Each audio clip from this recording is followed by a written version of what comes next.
Aproveitar o pessoal que está aí assistindo a gente. Se estiver gostando, deixa o like, tá, no nosso canal aí, dá essa força. Se inscreve, ativa o sininho, isso é importante para a gente, ajuda a crescer o canal, ajuda ao YouTube a recomendar mais a gente. O Economia em Quadros também, tá, lá no canal do Fábio Neves, mesma coisa, se inscreve lá no canal do Fábio Neves, se inscreve também no Diálogos Econômicos do professor Marcelo Moreira, tá ok? Tamo aí, tamo junto. Pessoal, nós vamos passar agora para uma pauta que a gente está vivendo, né? A gente está vendo aí, apesar da gente estar numa estagnação, né, da economia, a gente está vivendo o que nós chamamos em economia de estagflação, que é quando você tem um momento econômico de estagnação, mas com inflação. E aí, a gente viu na última semana também, saiu em várias imprensas, grandes imprensas, o grande aumento que a gente está tendo na cesta básica, nos elementos da cesta básica, compõem a cesta básica. E aí, Rafael, eu queria perguntar a você, meu querido, como é que esse nosso pessoal, os 40% mais pobres que vivem com até 3 salários mínimos, são mais ou menos 80 milhões de brasileiros, como é que eles vivem aí nessa situação agora? Como é que a gente faz? Fala pra gente, Rafael. Eu vou entrar na seguinte citação: uma dor assim pungente não há de ser inutilmente. Todo mundo sobrevive no malabarismo. Mas o esforço de sobreviver a esses 80 milhões é o dia a dia. É observar o seguinte: olha, o quilo da... Eu não vou citar alcatra, porque não é da dieta alimentar destes 80 milhões. E citar provocadamente para seu destaque. Mas vou olhar para aqueles 14 que estão sem emprego. Está aí publicado.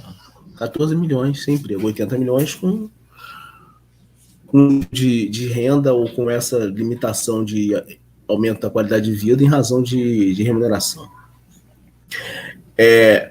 Quando eu falo do malabarismo, eu digo o seguinte: se você não compra 1 quilo de algum tipo de alimento no seu açougue preferido, porque aumentou, vai comprar no outro, ou se você não compra naquele mercadinho, não é meramente uma limitação de preferência, é uma limitação de renda. É onde eu citava anteriormente a questão do pão francês, eu cito a questão da carne de segunda. Vamos colocar o pé no chão e falar assim, ó, gente, a minha avó fazia uma comidinha tão gostosa com músculo bovino. O músculo bovino está custando R$20 o quilo. Ué, vamos lá, vamos contar aqui também. Olha, o meu avô, meu pai fazia seca, ponta de agulha maravilhosa. R$29,80 o quilo da carne seca. Ué, mas isso não era preço do frango de domingo que a mamãe fazia com macarronada? Etc. Exatamente. Hoje, esse tipo de dieta alimentar está limitada, por quê? Porque o custo de vida aumentou em razão desses preços praticados. Rafael, por quê? Esse processo de inflação que está tendo aqui agora, que toca no bolso do indivíduo, entende? Que toca no preço de uma escola particular, que toca no preço de um caderno, no preço de os luxos, que sem dúvida alguma, se existem alguns para esses 80 milhões, é o da cervejinha gelada. Só para fazer um exemplo, na linha régua. Rafael, o custo da cerveja XPTO-A é diferente da XPTO. Mas por que mais procura? Vou falar o termo procura para não falar demanda em razão de não atribuir um... tem mais procura, então o cara que é comerciante abriu a portinha na casa dele, porque ele não tinha alugar uma loja no centro da cidade em razão do custo de aluguel. Essa pandemia também ensinou muito isso. Dentro do malabarismo que eu coloquei, todo mundo abriu suas portinhas para tentar ter um fôlego financeiro da sua receita doméstica, da sua renda doméstica. E isso provoca uma transformação de consumo. Eu vou comprar no mercadinho ou compro num amigo ali vizinho que abriu uma portinha, isso menor que o do mercadinho, para poder vender mais. E assim é. Provocou um comportamento do malabarismo, mudou, assim, algumas preferências de consumo. Quem pode, que está fora desses 80 milhões, vai lá e compra uma comida japonesa, compra um frango assado todo final de semana, um churrasco, e assim vai. Agora, quem não, dentro desses 80 milhões, ele está vivendo ali o anguzinho, o feijão, o frango, ele vem de vez em quando ao longo do mês e não todo domingo. A carne moída também passou a ser outro tipo de alimento com custo maior. É outra leitura. É sobrevivência? Olha, estamos num momento de reeducação de tudo. De convivência, de educação financeira, de saber gerar poupança com relação ao quanto você ganha, até onde você pode pôr a mão. Fora, e aí eu vou garantir a vocês aqui, falando do retrato atual, quem traz o endividamento dos anos anteriores para hoje, querendo quitar dívidas, e os que estão sendo praticados impedem dele quitar a dívida. Também é outro cenário. Só para caracterizar, esses 80 milhões estão lidando com malabarismo dentro dessa dor pungente, que eu espero que não seja inutilmente, para que eles saiam desse momento de custo de vida muito limitado para um momento ou outro.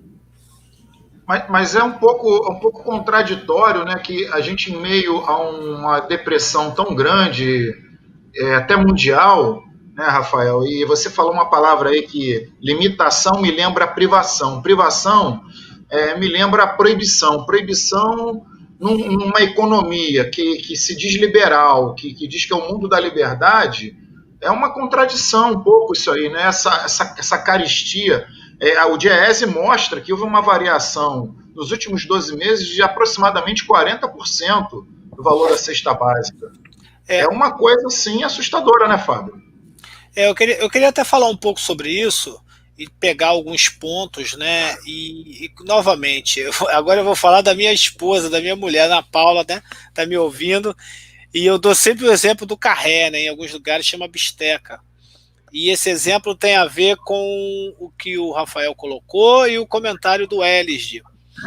Cara, coisas que eram baratas ficaram caras. O carré era R$9. R$9.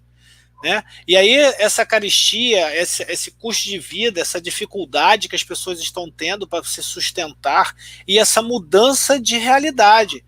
Porque eu me lembro quando criança, a minha mãe sempre comprava bife de chão de dentro de fígado. Hoje isso ficou caro.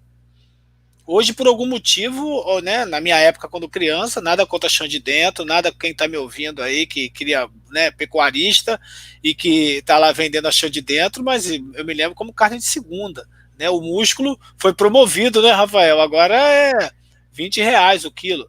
Então, nessa dinâmica que a gente está falando aqui, está abordando, como se sustentar no dia a dia? Esse é o grande desafio, porque essas relações mudaram. E tem um ponto da economia simples e tem um ponto que a economia começa a ficar um pouco mais sofisticada. E o que eu vejo é o seguinte: a alimentação está mais cara. Vamos começar a tocar em alguns pontos. Fábio, eu não tenho nada a ver com o dólar. Você realmente não tem nada a ver com o dólar. Tá? Porém, quando o real fica fraco, o dólar fica mais forte, nessa relação capitalista que nós vivemos, é melhor vender para o exterior, é melhor exportar. Então eu vou pegar a carne e vou exportar, e o que sobra fica para o mercado interno. Esse é o primeiro ponto. Então, a relação de procura, né, como o Rafael bem colocou, está ali existente, porém, eu não tenho a mesma disponibilidade daquele produto, ou seja, eu não tenho a mesma oferta. E aí, nessa relação milenar de procura e oferta, ou demanda e oferta, o preço vai subir. Esse é o segundo ponto. O outro ponto que eu me lembro muito bem, lá da época da Universidade Rural, né, da Universidade Federal Rural que nós fizemos, e foi uma época que estava ocorrendo, né, todos aqueles planos econômicos, década de 90, e uma das explicações que um dos nossos professores colocou era: o brasileiro tem uma cultura inflacionária, ou seja, nós estamos começando a esbarrar em algo extremamente perigoso, que é essa tal dessa cultura inflacionária, onde eu vou começar a aumentar preço por conta de uma expectativa que eu estou criando. Essa expectativa diz respeito ao presente e eu não sei o que vai acontecer no futuro. Mas se eu começar a repetir que o futuro vai ser bom ou ruim, né? Então isso vai acabar acontecendo, perfeito? Você me fez lembrar, Fábio, aqui, porque aqui tem o rei da chuleta, que é essa carne aí que você chamou a atenção aí agora, o nome que você deu aí, o carré. Isso. Né? Aí, eu lembro também que ano passado, enquanto eu circulava lá pelo campus da Universidade Coirmã nossa, aqui lá em Goiânia, realmente estava um período de falta de carne, escassez de carne. Né? E aí as sobras das carnes, o que os caras estavam fazendo? Estavam transformando em carne de sol. Tá? Eu não sei se aí no Rio ainda tem. Campo Grande tinha muito. Rio da Prata. Custa uma fortuna. Então, o cara faz um cercadinho, que é aquelas telinhas que às vezes usa para se proteger de mosquito. Né? Você faz aquele cercadinho e deixa no sol com a carne pendurando lá, a carne pendurada. Então aqui tem muito no varal, não, fica nos ferros lá, nos ganchos. No varal. Então, as carnes estavam postas ali dentro, vendendo carne de sol. Que aí dava um upzinho no preço, mas era sóbrio. E muito boa, por sinal. Aliás, a carne de sol... Aliás, eu prefiro a serenada. Esses dias eu fiz uma serenada aqui, que modéstia à parte, estava um espetáculo. Você deixa no sal, de madrugada, lá na lua, é um negócio bacana. Agora, há um ponto que aí acho que o Euler lembrou numa questão que do índice de custo de vida, aí, a pesquisa de cesta básica do DIEESE. Você tem uma ideia, aqui para Goiânia, né, a cesta básica está custando R$ 557,46. A maior cesta básica é do Rio de Janeiro. Acho que ultrapassou a casa dos 600, eu não lembro assim. 680. Aqui está 557,46. Você sabe o que isso significa? Isso significa 57%, 58%, né, que dá 57,67%, significa 58% do salário mínimo líquido do trabalhador e da trabalhadora goianiense. Por isso que eu fiz aquela pergunta. Como é que o cara que vive com só até 3 salários mínimos, que até 3 é que a maioria é abaixo de 3, como é que o cara desse dá conta de ter uma cesta básica, Marcelo? Então, se a gente lembrar que o salário mínimo é 1.045 e o salário mínimo líquido, tirando os 7,5%, que é a alíquota da última reforma da Previdência, vai chegar a R$ 966. Pô, é uma política, né? É uma política de superexploração da classe trabalhadora, entendeu? Que é por asfixia. Como nunca antes nesse país. Mas assim, é interessante tudo isso, porque muitas das vezes as pessoas que estão nos ouvindo, elas não estão se sentindo exploradas. Muitas pessoas que estão nos ouvindo, elas não se sentem afetadas. Mas, por exemplo, vamos começar a traçar algumas réguas comparativas. Seu pai, sua mãe, trabalhador braçal, né? Muitas das vezes migrantes de algumas regiões, conseguiram, mesmo que no subúrbio, comprar um terreno e fazer uma casa. Aí você consegue comprar um terreno e construir uma casa? No modelo tradicional, tá? Então, se você não consegue fazer isso, significa dizer que você está numa condição muito pior daquela que seu pai, que migrou lá do interior, seja do Rio de Janeiro, interior de Minas, ou interior do Nordeste, ou de qualquer outra cidade, para buscar na metrópole uma melhora na qualidade de vida. Então, assim, perceba esse tipo de coisa. Não é um discurso aqui revolucionário, nem nada disso. É você perceber essa condição comparativa. Peraí, o meu pai veio, meu pai tinha lá, né, estudou no grupo escolar, junto com a minha mãe, vieram para o Rio de Janeiro, final da década de 60, conseguiram ali, trabalhadores braçais, terem uma casa, criar os filhos, colocar o filho na escola. Agora olha só, deixa eu te falar aqui, só para a gente dar uma... lembra muito o que o Valdir Especian está escrevendo aí, ó, na década de 80. Exato, trabalhando. Mas é o seguinte, vamos entender. Se a gente dá um preço do ingresso do jogo Flamengo e Botafogo, eu espero que o Botafogo ganhe, lógico. Não fale do Botafogo, hein? Você, por favor, não fale do Botafogo. O seguinte, até o preço dos ingressos. Até o preço dos ingressos. Não, você, por favor, não me ofenda com isso. Não, até no cavanhaque é alvinegro. O primeiro estádio que eu fui quando criança foi o do Botafogo. Eu só tô com medo desse papo de Botafogo da nossa conexão cair, mas tudo bem. Não é esse. Você acha que a conexão cai por causa do Botafogo? Não, não foi isso que eu quis dizer. A conexão tudo não bem, passa. Entendi. Tudo bem. Olha lá, o pessoal dizendo aqui, ó, o Mengo. Não, peraí, muito querido. Todo mundo chama logo atenção. Não, veja uma coisa. Se a gente dá uma olhada, eu queria chamar atenção para isso também. Além de fazer esse quebra-gelo bom, que é gostoso da gente, é de pensar o seguinte: até a nossa estrutura de lazer, o que eu quero chamar a atenção é que está tudo sendo tido gradualmente. O Fábio disse, as pessoas não se percebem nesse ambiente onde a carestia está acontecendo. E aí, só para fazer valer, aí, ó, minha esposa que trouxe, ó, que beleza. Tem que fazer valer, não tem jeito. E aí a gente já pensa o seguinte, olha só, a pandemia limitou uma série de ações, como diz Euler Privot. Quando começamos com essa flexibilização, nós já encaramos até no sinal, para quem tem automóvel, para o trabalho, ou precisa do trabalho, aquele cafezinho das 5h30, 6 horas na Avenida na linha vermelha, aqui no Rio de Janeiro, Marcelo.